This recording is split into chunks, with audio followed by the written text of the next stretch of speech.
Iran Israel సంబంధించి యుద్ధం జరుగుతున్న సమయంలో ఆంధ్రప్రదేశ్తో పాటు తెలుగు రాష్ట్రాలు, ఇండియా మొత్తం కూడాను మధ్యతరగతి కుటుంబాల్లో ఒక అభద్రతా భావం, భయం అనేది వెంటాడుతుంది. ఖచ్చితంగా మనం బాగుండాలంటే, ప్రత్యేకించి మధ్యతరగతి ప్రజలు బాగుండాలంటే కొన్ని విధానాల్లో ఈ ఖచ్చితంగా పద్ధతులు మార్చుకోవాల్సిన పరిస్థితి అయితే చాలా స్పష్టంగా అనిపిస్తుంది.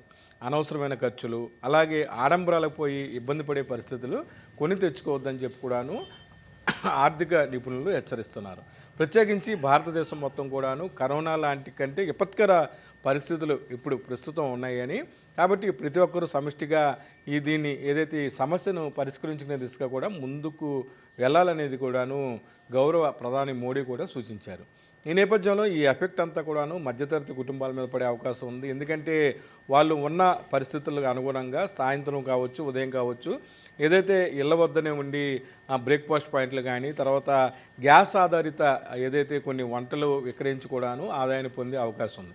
ప్రస్తుతం ఇప్పుడు అన్ని దారులు మూసిపోయినాయి, కమర్షియల్ బండలు అందుబాటులో లేవు, ఇంట్లో గ్యాస్ బండలు కూడా దొరకని పరిస్థితి ఉత్పన్నమైంది. కాబట్టి ఎవరు కూడాను కంగారు పడకుండా ముందు దీని గురించి చాలా తెలివితేటలతో కుటుంబం అంతా కూడా సమిష్టిగా ఆర్థిక ప్లానింగ్ అనేది తయారు చేసుకుంటే ఖచ్చితంగా సక్సెస్ కావచ్చు. ఇది నిజంగా ప్రమాద గంటికలు మధ్యతరగతి కుటుంబాలకి ఇబ్బంది పడే పరిస్థితులు ఉన్నాయని చెప్పుడాను ఆదాయ నిపుణులందరూ కూడాను హెచ్చరిస్తున్నారు. ఖచ్చితంగా ప్రతి ఒక్కరు కూడా అప్రమత్తంగా ఉండాలి, అనవసరపు ఖర్చుల జోలికి వెళ్ళొద్దని చెప్తున్నారు. ప్రత్యేకించి గ్యాస్ బండలు అయిపోయిన నేపథ్యంలో ఎలక్ట్రికల్ పొయ్యిలు కానీ, ఎలక్ట్రిక్ సంబంధించిన వస్తువులు సంబంధించి కూడాను వాటిని కొనుగోలు చేయటం, అలాగే విచ్చలవిడిగా కూడాను విద్యుత్తును వాడటం వల్ల కూడాను కుటుంబంలో ఉన్న ఆర్థిక పరిస్థితులు బట్టి రేపు విద్యుత్ బిల్లులు కూడా కట్టుకోలేని పరిస్థితి ఉత్పన్నం అవుద్ది. దీనివల్ల ఇంట్లో గొడవలు, మానసిక సంక్షోభాలు కూడాను, మానసిక క్షోభ కూడాను అనుభవించే పరిస్థితి ఉత్పన్నం అవుతున్న నేపథ్యంలో ప్రతి ఒక్కరు కూడాను అప్రమత్తంగా ఉండి ఖర్చులు తగ్గించుకొని మధ్యతరగతి కుటుంబ ప్రజలందరూ కూడాను హాయిగా ఉండాలని